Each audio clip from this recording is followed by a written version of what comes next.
जी रूपटा की प्रदेश कार्यकारिणी के सदस्य के साथ ही शिक्षक मुद्दों पर बराबर सक्रिय रहते रहे हैं।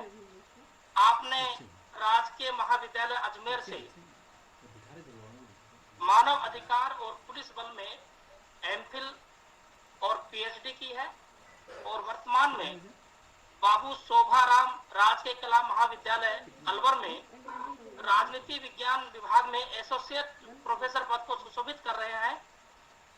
पूर्व में राजऋषि भर्तृ मत्स्य विश्वविद्यालय में शोध समन्वयक की जिम्मेदारी को भी आपने बखूबी निभाया है और राजस्थान में जवाहर नवोदय विद्यालय एलुमनी सोसाइटी के प्रदेश महासचिव के रूप में आप एक ऊर्जावान शिक्षक और एक ऊर्जावान विद्यार्थी के रूप में भी जाने जाते हैं।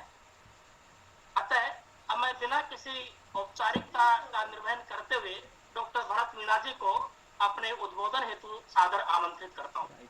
डॉक्टर भरत मीणा जी।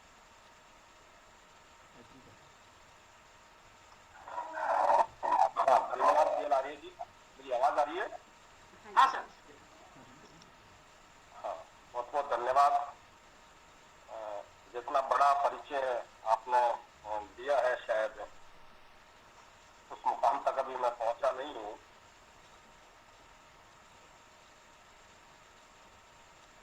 परीक्षा में ये बातें आ जाती हैं जो थोड़ा असहज भी करती हैं। पुनः आभार। सबसे पहले तो मैं माणिकलाल वर्मा राजकीय महाविद्यालय प्राचार्य जी, उप प्राचार्य जी, एनएसएस के कार्यक्रम अधिकारी, मेरे बड़े भाई और सीनियर डॉक्टर प्रयोत जोशी जी, निर्मित कमोद जी, कांता जी और साथ ही साथ सोन पलासिया जी और तमाम जो भी साथी इस कार्यक्रम से जुड़े हुए हैं, उनका आभार प्रकट करता हूँ कि उन्होंने आज इस अवसर पर मुझे इस महत्वपूर्ण विषय पर बात रखने के लिए याद किया। और मैं ज्यादा शुक्रगुजार इसलिए भी हूँ क्योंकि मेरा लालच आज की इस वेबिनार से जुड़ने का ये भी था कि मुझे जानकारी मिली कि गंगा मीणा जी मुख्य अतिथि के तौर पर संबोधित करेंगे, तो मैं उन्हें सुनना चाहता। एक बार उनको हम राजगढ़ अलवर भी बुलाना चाहते थे लेकिन परिस्थितिवश नहीं आ पाए, तो आज उनको हमने इस वेबिनार के माध्यम से सुना। तो ये मेरे लिए एक व्यक्ति से लाभ का समय भी है, दिन भी है, तो इसके लिए मैं आयोजकों का धन्यवाद ज्ञापित करूंगा। गंगा शाह जी का भाषण अभी उद्बोधन में सुन रहा था, बड़ी सहजता से, बड़े साधारण ढंग से बहुत बड़ी बातें युवाओं के सामने उन्होंने रखी है, जिन पर विचार करना, मंथन करना और अपने जीवन में उतारना मुझे लगता है आज के युवाओं के लिए बेहद जरूरी है। साथियों, ये जो आज का विषय है गांधी और युवा, सामान्य समझ के आधार पर, सामान्य सोच के आधार पर जैसा गंगा साहब जी संकेत भी कर रहे थे, लोगों को लगेगा कि बड़ा विरोधाभासी विषय है कि एक बूढ़ा व्यक्ति के सामने, युवाओं के सामने क्या संदेश दे सकते हैं, कैसे वो प्रेरित कर सकते हैं।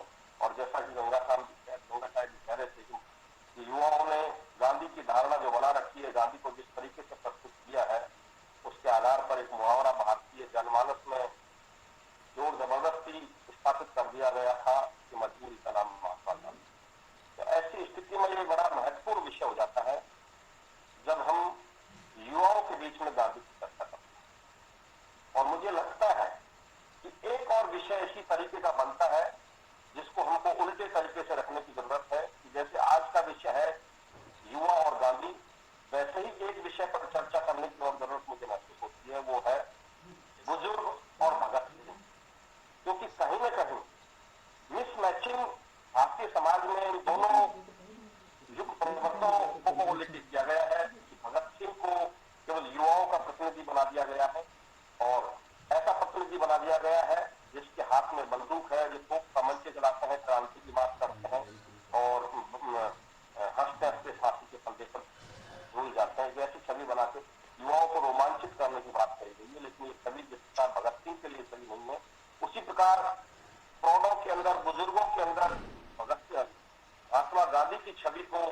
जिस प्रकार से बनाया गया है और युवाओं को उससे दूर कर दिया गया है, उस छवि को भी महात्मा गांधी की छवि जो बनाई गई है उसको अब हमको बदलने की जरूरत है और उस वास्तविक गांधी क्या है उसको समझने की जरूरत है, जिसकी तरफ गंगा शाह जी ने आज इशारा किया।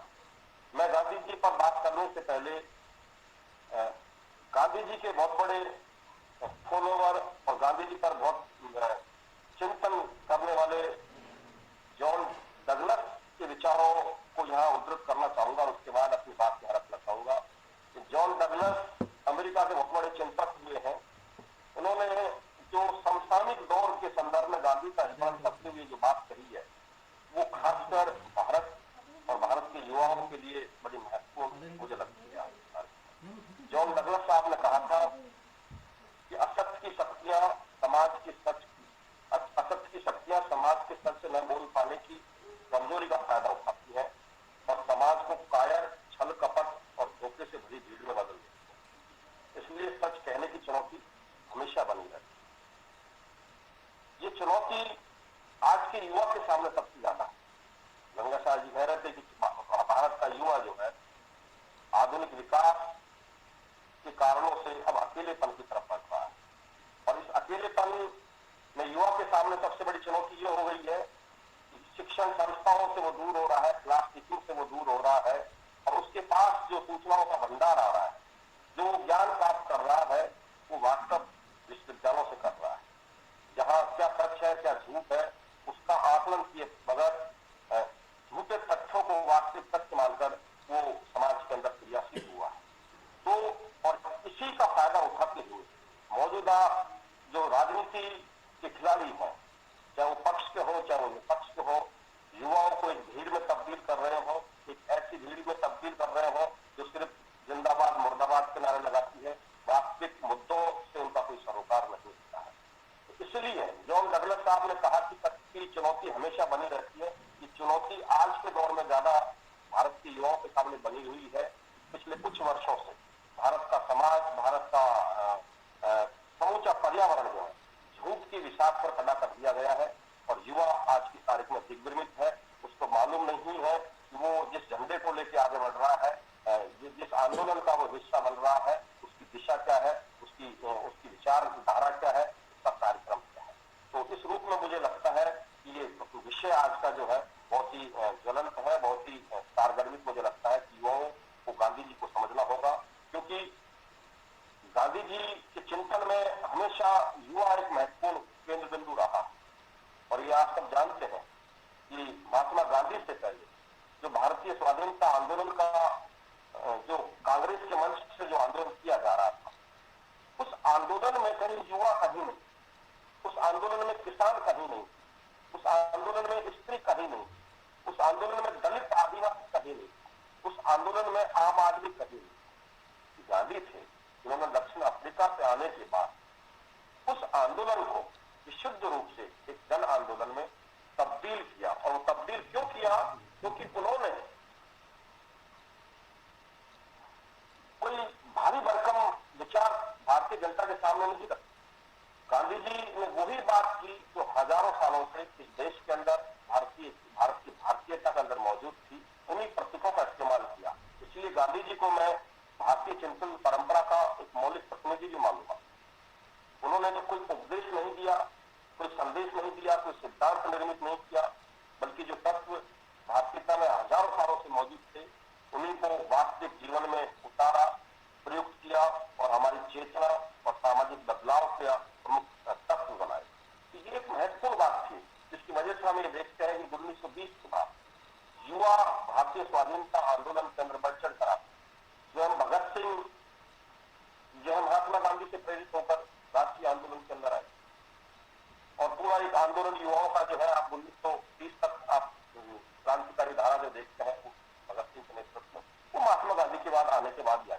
ये विरोधाभास हो सकता है कि कुछ वैचारिक मुद्दे उनमें अलग अलग हो, लेकिन प्रेरणा के स्रोत जो है युवाओं के बने वो महात्मा गांधी। इस रूप में महात्मा गांधी को अगर हमको देखना है तो केवल जो हम सत्य, अहिंसा, सत्याग्रह और उनकी जो भी शैलियां हैं उन शैलियों से बाहर निकलकर युवाओं के बीच में वो कैसे भारतीय जन आंदोलन को खड़ा कर पाए, उसका मूल्यांकन करने की भी हमको आज जरूरत महसूस होती है। तभी युवा गांधी गांधी से प्रेरित होंगे और गांधी का जो फिलॉसफी है, गांधी के जो प्रयोग में किए गए जो विचार है उनको युवा अपना पाएंगे। तो इस रूप में हम ये देखते हैं कि गांधी जी ने औपनिवेशिक भारत की जो युवा पीढ़ी है उसको भय रहित होने का संदेश अपने कार्यों से दिया, अपने विचारों से दिया और उन्होंने भारत के सामने, भारतीय युवाओं के सामने रखा कि दमन का सामना करने का जो अद्भुत साहस अगर कहीं प्राप्त कर सकते हैं तो वो अहिंसात्मक आंदोलन की हम कर सकते हैं। क्योंकि जब सामने वाला व्यक्ति ज्यादा ताकतवर है, उसके पास हथियार है, तो ऐसी ताकत का मुकाबला आप हथियार से नहीं कर सकते हैं, बल्कि नैतिकता के साथ में, सविनय अवज्ञा के साथ में, अहिंसात्मक विरोध के माध्यम से उसका मुकाबला कर सकते हैं।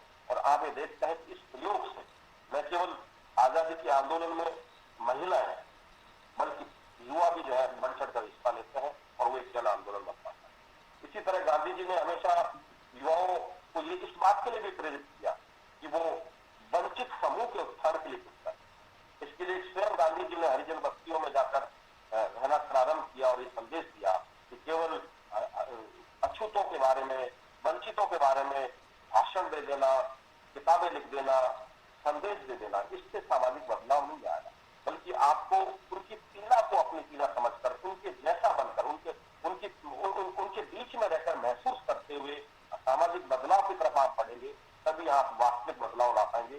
तो वो जो है युवाओं को ये भी इस बात के लिए भी प्रेरित करते हैं कि वो वंचित समूह के उत्थान के लिए कुछ करें और इसके लिए उन्होंने व्यक्तिगत घृणा के वो सदैव विरोधी रहे, युवाओं के समाज के लिए संदेश दिया कि अगर आप कुछ चीज में बदलाव चाहते हैं, किसी विचार में बदलाव चाहते हैं, किसी व्यवस्था में आप बदलाव चाहते हैं, उस विचार, उस व्यवस्था से घृणा मत करिए। किसी व्यक्ति का हृदय परिवर्तन करना चाहते हैं तो उस व्यक्ति से घृणा मत करिए, बल्कि उसमें की जो कमजोरी है उस कमजोरी को दूर करने के लिए प्यार से, मोहब्बत से, अनुनय से, विनय से उसमें बदलाव लाइए और जो कमियां हैं उन कमियों को दुरुस्त करने के लिए उन कमियों की तरफ ग्रहण कीजिए। ये एक महत्वपूर्ण जो है धारा जो है युवाओं को महात्मा गांधी के माध्यम से मिलती है। क्योंकि मौजूदा दौर में हम ये देखते हैं, गंगा जी इशारा भी कर रहे थे कि हम युवाओं को देशभक्ति का पाठ जिस तरीके से पढ़ा रहे हैं, युवाओं को राष्ट्रवाद का पाठ हम जिस तरीके से पढ़ा रहे हैं, वो जोर जबरदस्ती का राष्ट्रवाद, वो जोर जबरदस्ती की देशभक्ति, देशभक्ति को जोर जबरदस्ती से नहीं होगी, ये चेतना में है, आत्मसात करने की बात है। हम जो है इस देश की वास्तविकताओं को अगर हम नहीं समझेंगे, इस देश के पूरे सांस्कृतिक ऐतिहासिक मिजाज को जब तक हम नहीं समझेंगे, तब तक हम जो है भारत के राष्ट्रवाद और भारतीय राष्ट्रता को हम नहीं समझ सकते। इसके लिए हमको गांधी जी को स्मरण करने की बहुत बेहद जरूरत है, क्योंकि गांधी जी कहा करते थे कि शैतान से प्यार करते हुए शैतानियत से घृणा कीजिए। ये बहुत बड़ा विचार है। आज जो जिस आधार पर हम जो है भीड़ का हिस्सा बनते लोगों की हत्या कर रहे हैं, मॉब लिंचिंग कर रहे हैं, ये विचार कोई भारतीयता का विचार नहीं। गांधी जी की फिलॉसफी में ये दर्शन, ये कहीं घृणा कहीं फिट बैठती नहीं है।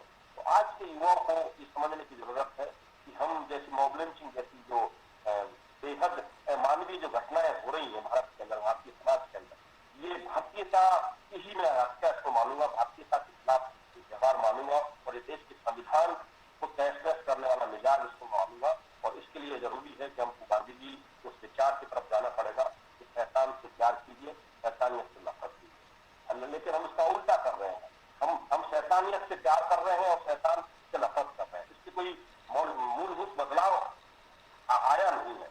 इस तरफ हमें जो है ध्यान देने की जरूरत है। दूसरी बात क्योंकि आज का विषय युवाओं को लेकर किया गया है और आज का युवा जिसकी जो हम तालीम युवाओं को दे रहे हैं, क्योंकि हम पेशे से जुड़े हुए हैं, कॉलेजों में, स्कूलों में पढ़ते हैं, पढ़ाते हैं, छात्र भी इस कार्यक्रम से जुड़े हैं। आज के युवा से अगर आप बात करेंगे तो वो युवा जो है, सबसे पहले अगर हम 10वीं क्लास के बच्चे से बात करेंगे तो उसका ड्रीम जो होता है IIT करना, विदेश में जाना होता है, मल्टीनेशनल कंपनीज में काम करने का होता है, IAS बनना चाहता है, वो और डॉक्टर बनना चाहता है। लेकिन कोई ये नहीं कहता कि वो मनुष्य बनना चाहता है। जबकि तालीम की, शिक्षा की जो मूलभूत जो कोई उद्देश्य है तो वो व्यक्ति को इंसान बनाना है, इंसानियत का पाठ पढ़ाना, उस तरफ कोई नहीं जा रहा है। तो आज का जो युवा है वो IT प्रोफेशनल के लिए जो गांधी जी एक तरह से हम उसको मैनेजमेंट ग्रुप के रूप में हम उसको देख सकते हैं कि आज के युवा को जो है गांधी इस प्रकार जो है संदेश दे सकते हैं। इसके लिए पूंजीवादी व्यवस्था की तरफ गंगा साहब जी कहे थे कि पूंजीवादी व्यवस्था को ही आज के युवाओं ने जो है अपना रोल मॉडल मान लिया है और अंतिम विकास का ये चरण हमने मान लिया है। पूंजीवाद अब तक का चरण जो विकास का जो चरण रहा है, उस विकास का सबसे बेहतरीन चरण कोई है वो पूंजीवाद है, जहाँ चकाचौंध है, जहाँ पैसा है, जहाँ सुविधाएं हैं, जहाँ तकनीक है। लेकिन साथियों, ये कोई जीवन का उद्देश्य नहीं, ये कोई आधुनिकता भी नहीं, ये कोई जीवन का सार तत्व भी नहीं, क्योंकि हमने अभी देखा है कि कोरोना का लॉकडाउन से हम गुजरे हैं और इन 5 सालों के अंदर इस कोरोना के लॉकडाउन ने, इन 5 महीनों के कोरोना के लॉकडाउन ने, कोरोना की मानसिकता ने हमारी जिंदगी को बदल दिया है। हमने हकीकतों से हम रूबरू हैं। कैसे सैकड़ों सालों का विकास, जिसका दम्भ यूरोप भर रहा था, जिसका दम्भ अब कुछ समय से भारत भी भरने लगा था, कैसे वो धराशायी हुआ। हम कुछ नहीं कर पाए, बेबस नजर आए, अपने घरों के अंदर कैद हो गए। हम आज तक उसकी दवाइयों का इलाज नहीं कर पाए। महात्मा गांधी कहा करते थे, इसलिए महात्मा हिंद स्वराज की बात कर रहे थे, महात्मा गांधी ने इसीलिए चिकित्सा व्यवस्था की आलोचना की। वो इसीलिए कह रहे थे कि हमारे शरीर के अंदर ही ऐसी ऊर्जा है कि हम स्वयं उपचार कर सकते हैं, लेकिन हमने उस पावर को, अंदर की ऊर्जा को खत्म कर दिया है प्राकृतिक चिकित्साओं के माध्यम से। इसीलिए हमें देखते हैं कि कोरोना के सामने आज हम बेबस। हमने क्या देखा कोरोना के अंदर? हमारे हजारों लाखों जो है मजदूर पलायन की तरफ मजबूर हुए, लेकिन हम उनका कोई सहायता नहीं कर पाए। हमारे उद्योग धंधे बर्बाद हो गए। हमारी सरकार ऐसी नजर आई, वो मानवता की रक्षा नहीं कर पाती। ये कहते हुए मुझे बड़ी शर्म आती कि हम सरकार इसलिए चुनते हैं कि जब संकट हो तो वो आम जिंदगी की रक्षा के लिए सामने आएंगी, लेकिन हमने ये देखा कि जब संकट आया तो कोई सब बेबस नजर आए। हमने आपसी एक भाईचारा और सहयोग दिखाते हुए ही लोगों की जिंदगी को बचाया है, ये एक बड़ी बात है। लेकिन इस आपसी भाईचारे को, आपसी सहयोग को इस पूंजीवाद ने बर्बाद कर दिया है। उसने अकेलेपन की तरफ जो है व्यक्ति को भेज दिया है। व्यक्ति भीड़ में भी अकेला है, व्यक्ति परिवार में भी अकेला है। कभी कुछ दिन पहले कुछ दिन पूर्व की बात है, मेरा कह रहा था कि पापा मेरा सेपरेट कमरा कब मिलेगा मुझे, अलग अलग। ये चेतना बच्चे के दिमाग में था, तो टीवी पे देखता है, अपने दोस्त से सुनता है, तो ऐसे देते हैं कि कमरे की मांग करने लगता है। कहीं न कहीं ये जो चेतना है, ये मानवता के खिलाफ है, इंसानियत के खिलाफ है। इस ओर हमको देखना पड़ेगा और आज के युवाओं को गांधी जी के सिद्धांतों को समझना होगा, गांधी जी की फिलॉसफी को समझना होगा, गांधी जी ने जो अपने जीवन के साथ उन प्रयोगों को समझना। और हमको इस आधार पर अब इस कोरोना काल के अंदर हमको अपने आत्मलोकन करना पड़ेगा कि जो विकास किया है, आखिर वो विकास किसके लिए। इसलिए गांधी जी ने विकास, ये मशीन का विकास है, इसलिए गांधी जी ने ये भी कहा था कि मशीनें जो है शानदार किंतु भयानक इजाद है, क्योंकि एक दिन ये मशीन जो है मनुष्य को नियंत्रित कर लेती है, और जिस दिन मशीनों ने मनुष्य को नियंत्रित कर लिया उस दिन हम सभ्यता का सार खत्म कर देंगे। इस तरफ हमको सोचने की जरूरत है कि युवा इस पूंजीवाद की तरफ, इस चकाचौंध की तरफ ही ना देखें, बल्कि जिंदगी की वास्तविकताओं के सार की तरफ बढ़े, प्रकृति की तरफ। प्रकृति आज सबसे बड़ी चिंता का विषय क्यों बनी है? क्योंकि इस विकास के अंधेपन की वजह से हमने प्रकृति की खोज को, जमीन के संसाधनों को अपनी आवश्यकता से ज्यादा निचोड़ कर उस स्थिति में लेकर आ गए हैं कि आने वाली पीढ़ी के सामने हम कुछ भी नहीं सोच पा रहे। और ये मानव सभ्यता के खिलाफ हमारा सबसे बड़ा विश्वास। तो साथियों, हमें ये देखना होगा कि हम प्रकृति से, जमीन से उतने ही संसाधनों का दोहन करें जितनी हमारी जरूरत है, और बचे हुए को हम ट्रस्टी के रूप में आने वाली पीढ़ी को सौंपने की नीयत से अगर हम उसको सुरक्षित रख पाएंगे तो ये आने वाली पीढ़ी के लिए हमारा एक बेहतरीन योगदान हो सकता है। इस रूप में गांधी जी के चिंतन को हमको आज समझने की जरूरत है। इसके अलावा गांधी जी ने जो अर्थव्यवस्था का जो केंद्र बिंदु बताया वो गाँवों को बताया, और ये बात आज हमको समझ में आ रही, क्योंकि हमने ये देखा है कोरोना के 5 महीने के भीतर कि जो युवा अपने गाँव से निराश होकर, अपने गाँव के काम धंधों से निराश होकर बेरोजगारी की वजह से शहरों की तरफ गया, इस लॉकडाउन के अंदर वो वापस गाँव की तरफ पलायन होने के लिए मजबूर। ये क्या चीज हमको इशारा कर रही है? वो ये कर रही है कि 70 सालों के अंदर हमने अपने गाँवों को स्वावलंबी नहीं बनाया, आत्मनिर्भर नहीं बनाया, कुटिर उद्योग धंधे खड़े नहीं किए, वैकल्पिक अर्थव्यवस्था हमने खड़ी नहीं की, जिसकी वजह से जो 70% आबादी गांव में रहती है वो बेरोजगारी की स्थिति में है, खेती घाटे का सौदा हो गया है। इसकी वजह से वो आज का युवा खेती नहीं करना चाहता, वो शहर में जाकर जो है उद्योगों के अंदर चाकरी करता है, 8 बाई 10 की कोठरियों में रहने के लिए वो विवश है। तो ऐसे ऐसे जो निराश होकर जो युवा शहरों के अंदर गए थे, वो जब कोरोना के लॉकडाउन के अंदर युवाओं को जो है वापस से बच्चे होकर अपने गाँव की तरफ लौटना पड़ा आज, और वहाँ बेरोजगारी के लिए जा रहा है। ये वैकल्पिक अर्थव्यवस्था जो है हमको केंद्र में हमको गाँवों को बनाना पड़ेगा, और इस दिशा में खासकर IT प्रोफेशनल से जुड़े हुए जो लोग इंजीनियर्स हैं, उनको इस प्रकार की चिंता, और जो मैनेजमेंट से जुड़े हुए लोग हैं, उनको ये सोचना पड़ेगा कि गाँव का विकास कैसे हो, गाँव का उत्थान कैसे हो, ताकि हम पलायन को भी रोक सकें और लोगों को ज्यादा से ज्यादा रोजगार भी दे सकें, और शहर की दम हो तो जिंदगी से जो है युवाओं को हम बचा सकते हैं। इस रूप में हमको देखने की जरूरत है।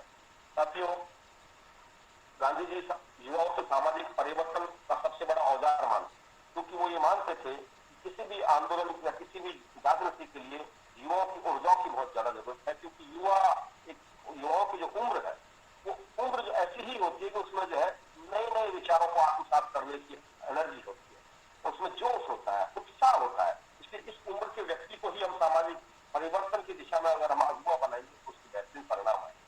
तो इसके लिए वे चाहते थे कि सामाजिक कुरीतियों के उन्मूलन और सामाजिक परिवर्तन के लिए युवा जो है आवाज बुलंद करें। और आज मुझे लगता है क्योंकि कार्यक्रम ये NSS का है, और ये NSS का गठन भी महात्मा गांधी के जीवन दर्शन को शिक्षण संस्थाओं में युवाओं को रूबरू कराने के लिए बनाया गया था। और इसका जो है ज्यादातर कार्यक्रम है वो महात्मा गांधी और उनकी फिलॉसफी से जुड़े हुए हैं, जिसमें हम गाँव में बच्चियों को गोद लेते हैं, जन जागरण कार्यक्रम करते हैं। वो इसीलिए, और युवाओं के माध्यम से वो इसीलिए है कि युवा जो अपनी शिक्षण संस्थाओं में अपनी क्लासों में जो पढ़ता है, जो सीखता है, वो गांव के लोगों के लिए कैसे उपयोगी बन सकता है, समाज के लिए कैसे उपयोगी बन सकता है। जब उन विचारों से, उस सीख से हम जन आंदोलन सामाजिक परिवर्तन के अगुवा कैसे बन सकते हैं, इसमें तालमेल बिठाने की जरूरत महसूस की। तो उसके लिए NSS का कार्यक्रम इस देश के अंदर आया और उसमें युवाओं को जोड़ने की कोशिश की। तो इस रूप में हमको जो NSS के स्वयं सेवक है उनको भी जानना होगा कि वो 8 दिन के अंदर जो गोद ली गई बस्तियों में अपना 7 दिन का जो 7 डे कैंप आयोजित करते हैं, उसमें वो सामाजिक बदलाव के अगुवा बने, सामाजिक कुरीतियों के उन्मूलन के वहां अगुवा बने, और गांधी जी के चिंतन को अपनाते हुए एक जन जागरण अभियान से वो जुड़े। मेरे ख्याल से गांधी जी के लिए ये सबसे सच्ची श्रद्धांजलि हमारी हो। इसके अलावा साथियों, गांधी जी हमेशा आत्म परीक्षण की बात करते हैं। मैंने पहले ये कहा कि वो संदेश नहीं देते, वो दूसरे में कमियां नहीं निकालते, बल्कि आत्म परीक्षण करते थे कि अपने आप में जानो, अपने भीतर क्या कमजोरियां हैं, अपने भीतर क्या अच्छाइयां हैं, उनका आकलन करके ही आप सामाजिक जीवन के अंदर उतरेंगे। ज्यादा गांधी जी असहमति, उनका बोला गया सत्य आज युवाओं को बेचैन कर सकता है, क्योंकि वो बहुत ही कड़वी सच्चाई सामने रखते, बहुत अच्छे वक्ता वो नहीं थे, सीधी सपाट बात करते। इसलिए उनकी प्रार्थना सभाओं में भी जब वो बोलते थे तो फॉलोवर जो है उनको बहुत सी बातों की चुभती थी। तो इसलिए गांधी जी ने हर विश्वास को जांच परख कर उसको खरण करने का जो संदेश दिया, वो युवाओं को आज जानना होगा कि हम आंख बंद करके किसी की बात पर भरोसा नहीं। हम अपने क्लास टीचिंग में हो तो वहाँ अपने टीचर से वहाँ संवाद करें। ऐसे केवल टीचर पढ़ने पढ़ा दिया और उसको समझा दिया वही सत्य है इसलिए हमने ग्रहण कर लिया, इसकी भी जरूरत नहीं।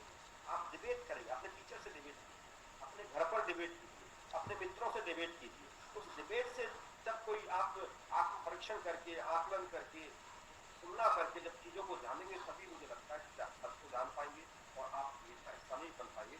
गांधी जी ने जो आत्म परीक्षण करने की बात कही, उस आत्म परीक्षण आज युवाओं को करने की ज्यादा मुझे जरूरत महसूस होती है। युवाओं को अपना आत्म परीक्षण करना चाहिए। इसके साथ ही गांधी जी ने जो 2 मूल्य जिनमें उनकी अचूक आस्था थी, वो थी अहिंसा और सत्यनिष्ठा, जिसकी तरफ गंगाशाह जी ने इशारा किया था।